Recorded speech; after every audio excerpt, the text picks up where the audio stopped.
Right, Dr. Irgau, we are going live now. Okay. Make sure you're sharing the presentation. Not yet. Okay.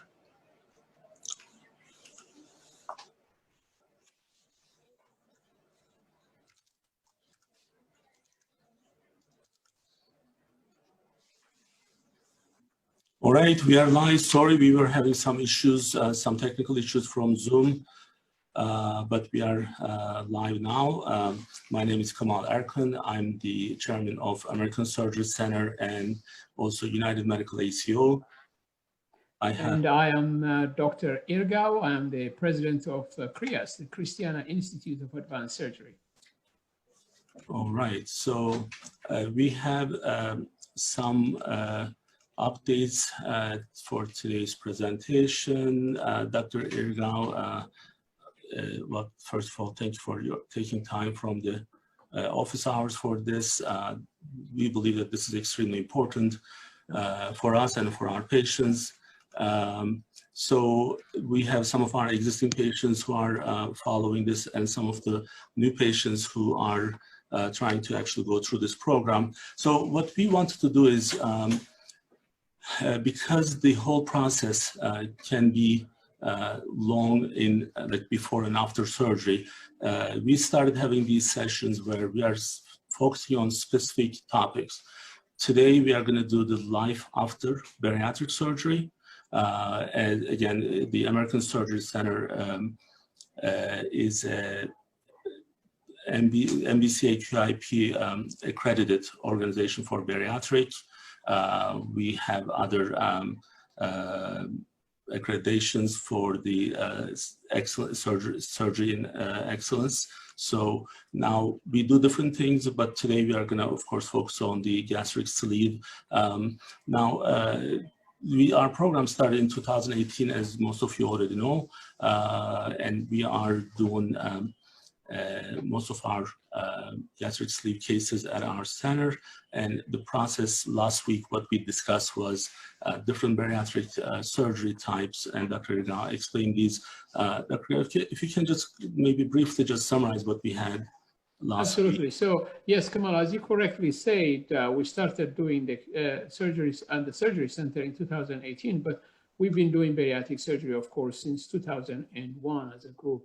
The surgery types that you have here that we talked about on our last Facebook Live session, Kemal, include the gastric band, the sleeve gastrectomy, the gastric bypass, the video pancreatic diversion, and the switch. And as you correctly said, in this larger slide, we see depicted the sleeve gastrectomy, which is the procedure that we do most commonly. It's a very popular procedure, and the goal really is, as we talked last time, to divide the stomach in such a way that a very small portion of the stomach will be left and the larger portion of the stomach will be removed. So the person ends up having a much smaller stomach that looks like a banana almost. And the weight loss occurs obviously because the person cannot eat a lot and they're not hungry frequently, but more importantly, that surgery also affects their metabolism in a very, very positive way. So, Dr. Irgau,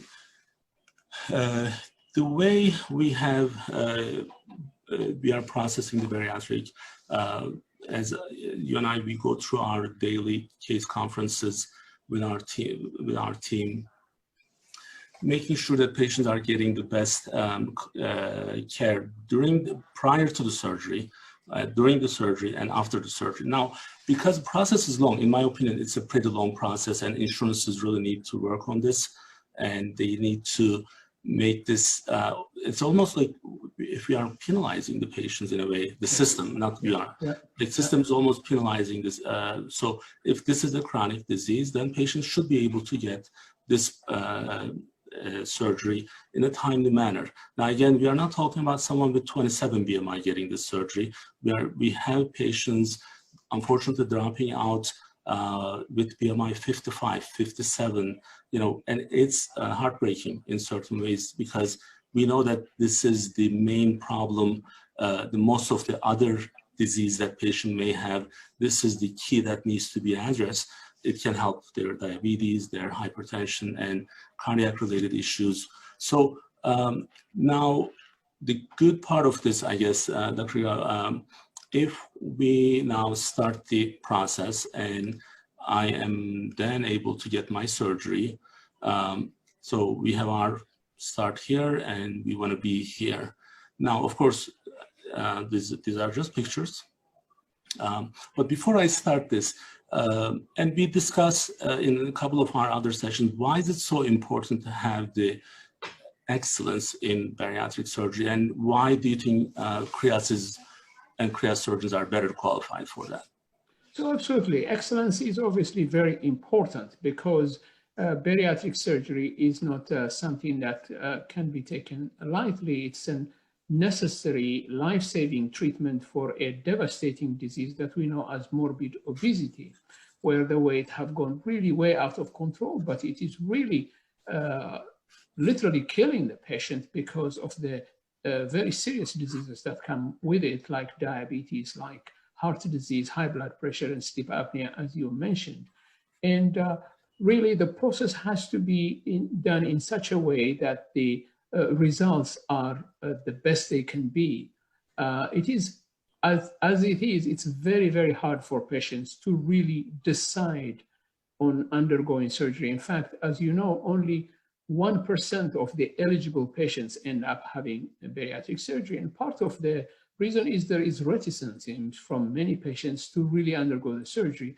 And it's up to us, the surgeons, the centers, to demonstrate the highest level of safety. And this can be attained with great deal of experience. CHRIAS surgeons are well positioned in that sense because simply they have been doing this for the longest period of time.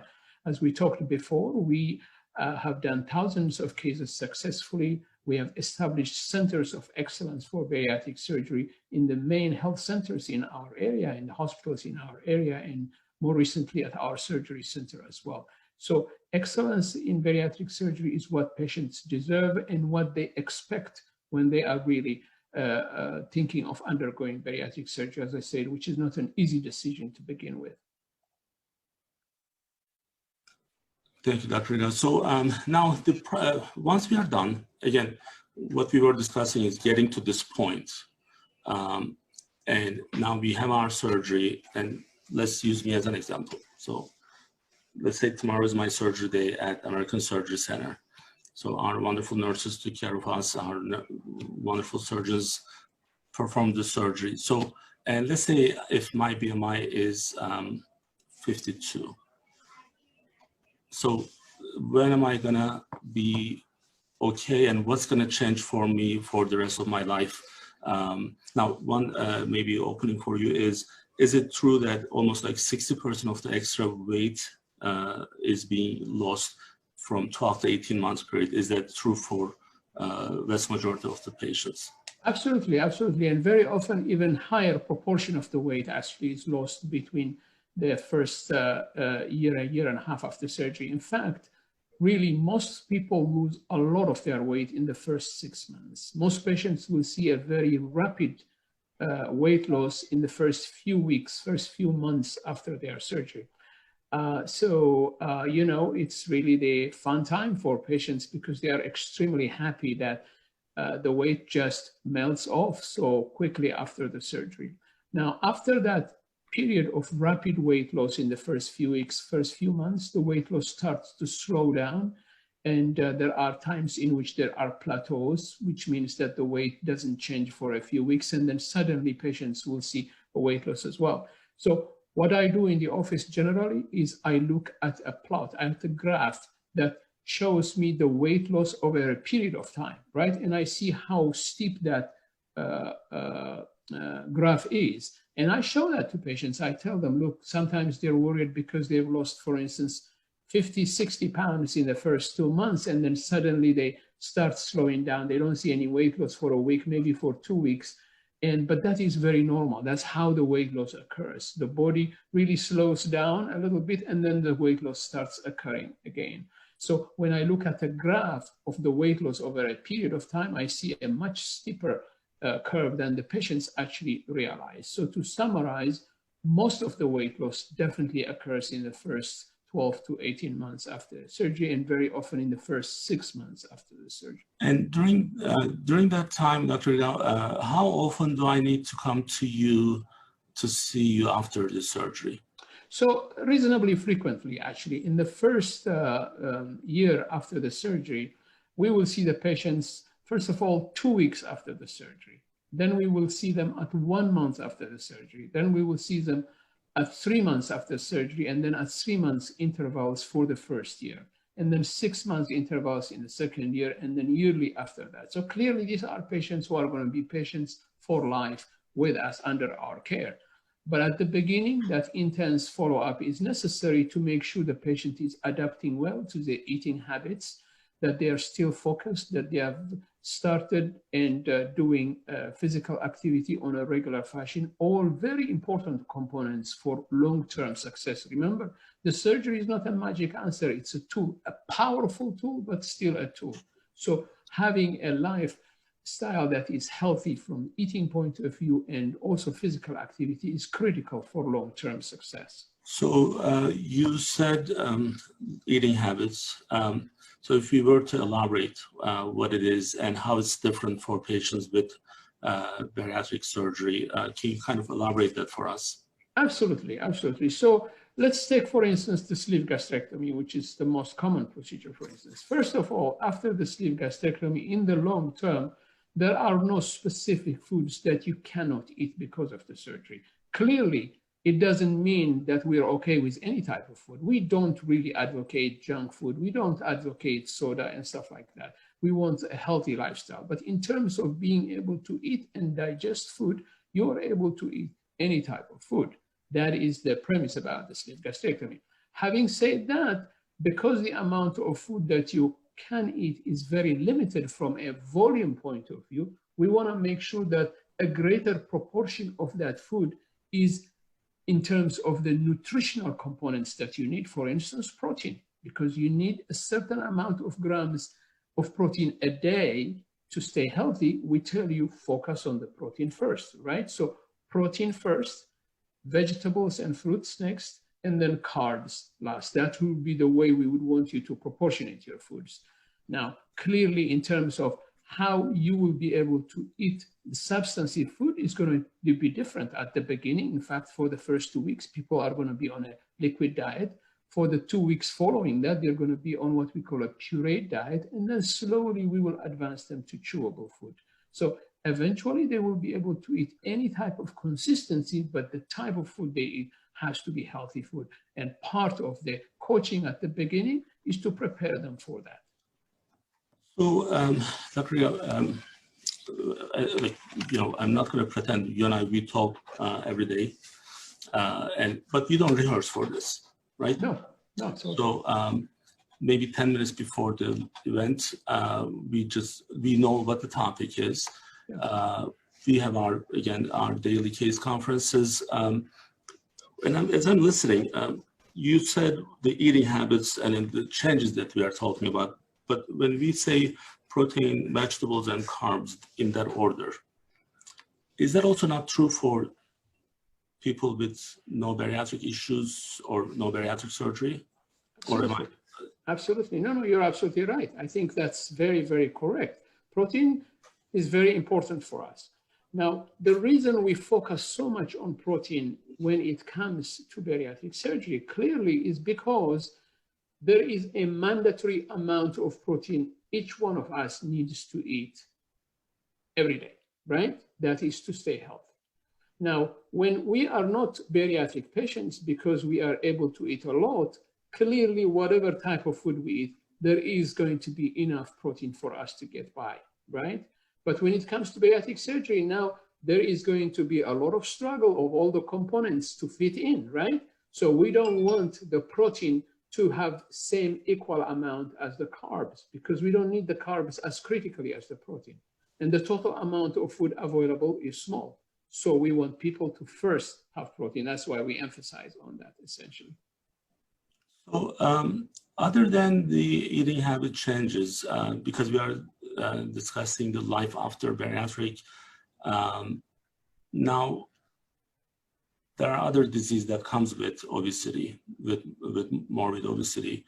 And usually the obesity is the root of the problem in many cases.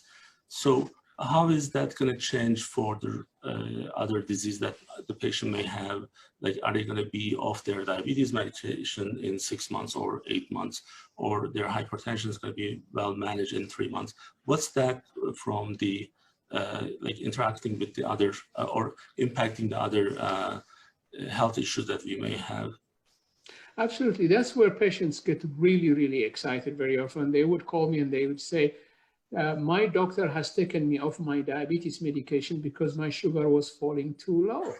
My doctor has taken me off my blood pressure medication because my blood pressure was going too low. Well, it wasn't going too low. It's becoming normal. That's what happens. So they don't need those medication anymore. So to be in a situation where you were taking 4, 5, even more medications a day, suddenly you don't need those medications. It's really a sense of freedom that is enjoyed immensely by post-bariatric surgery patients. So yes, bariatric patients would expect to have great improvement in those medical conditions like diabetes, high blood pressure, and very often, but more substantially, sleep apnea. Patients who've been suffering with sleep apnea for a long time and who have to sleep with a CPAP machine, within a few months after their surgery, they are taken off that machine as well. And they tell you that they've slept without the CPAP machine and they've never had this restful sleep for many, many years. So many of the medical conditions clearly are impacted by bariatric surgery just because of the significant amount of weight that gets lost within such a short period of time. So now, you know, after we lose all this weight, right?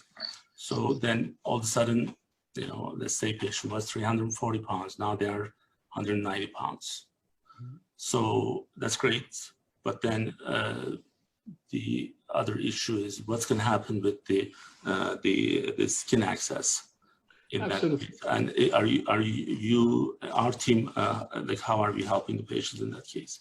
So you could say one of the drawbacks of bariatric surgery is excess skin, because what happens is very often a lot of the fat, the excess fat, is actually accumulated right underneath the skin. And as that fat melts away and it disappears with weight loss, the excess skin persists, because remember, our skin loses its own elasticity in childhood. In childhood, yes, the skin is very elastic, but when we are grown up and adults, the skin elasticity is gone. So when the fat that was stretching the skin disappears, the skin becomes lax. And that skin excess is something that is inevitable when somebody loses 80, 90, 100, 120 pounds. So what happens is that, well, patients can do certain things to try to improve on it by toning their muscles, for instance, but certain areas of the body are not readily amenable for that. So about 15% of our patients actually end up having surgery to remove excess skin. We do not recommend looking into that at least until 18 months after the surgery, when they will have completed most of their weight loss, but that can occur. Now, we have to look at skin excess, you know, in the way patients look at it. It's a very personal thing. For instance, a little bit of excess skin may not be acceptable to some patients. Other patients, having a lot of excess skin doesn't bother them. One common thing that they could both have, however, is irritation of the skin, difficulty keeping it free from infection, from rashes. That can happen. And in that sense, we can help by providing medications and other treatments to keep that area clean and free from rashes and irritation. So, you know, in our team, Dr. Irgau, I do want to mention, other than yourself, we have Dr. Wynn, Dr. Gail Wynn. Now, between two of you, you guys started in 2000. I met you in 2003. So it's been a long journey for us, and I enjoy every minute of it. Now, By the way, are we the first one in Delaware who performed the bariatric? we're the first ones to have really introduced the modern type of bariatric surgery. There were surgeons who did open gastric bypass before us, but really we were the first ones to introduce laparoscopic approach to weight loss surgery, particularly to really bring substantial experience in terms of the laparoscopic procedure, which means doing a whole surgery with very small incisions. And then clearly after that, our group was the first one to establish centers of excellence in bariatric surgery, not in one, but in many hospitals around our area. And of course, we've trained many surgeons as well who've gone to become bariatric surgeons themselves. So our group has by far the biggest experience in our area. Even the surrounding counties in the surrounding states recognize our group as the most experienced group when it comes to bariatric surgery. And, you know, we have Dr. Mike Peters join us, who used to be the program director for one of the major hospitals in the in town, and Dr. Singh and Dr. Ibrahim. And Dr. Sajumate is our colorectal surgeon.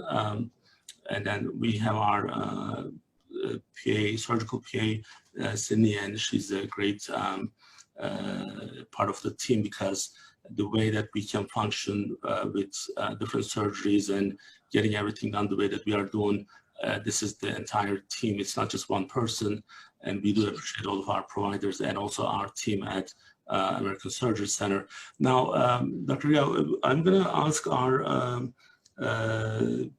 followers right now if they have any questions. They can post those, and I'm actually checking whether or not we have questions.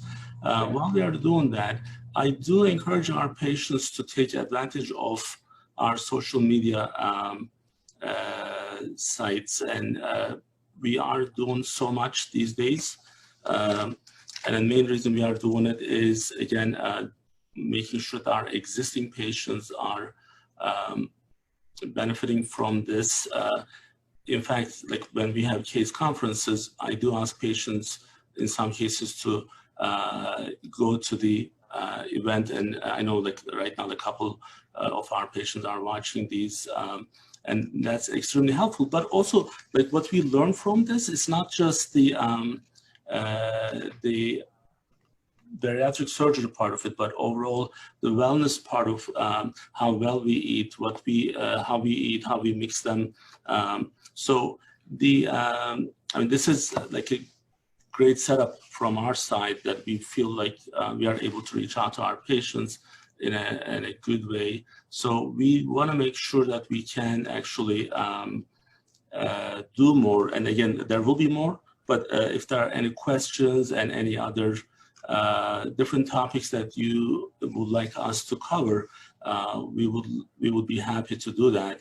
And now I'll see right now, because usually I get some warning from our people that we have questions. Usually we are trying to put questions out there related to the topic that we have. But if there's any other questions, I'm looking at, I think we covered almost all.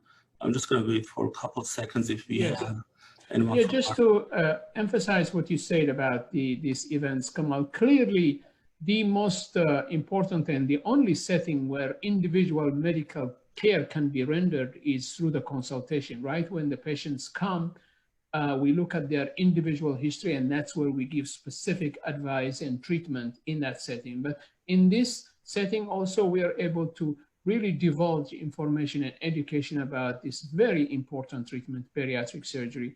And I do encourage, patients going through the process to participate, because sometimes issues may come up that they haven't thought about, that they will really understand then, or that may reinforce something that they knew already, or they may have a question that may come up in that setting. So I think these are important, and many patients have told me that they've really benefited from them. Kemal.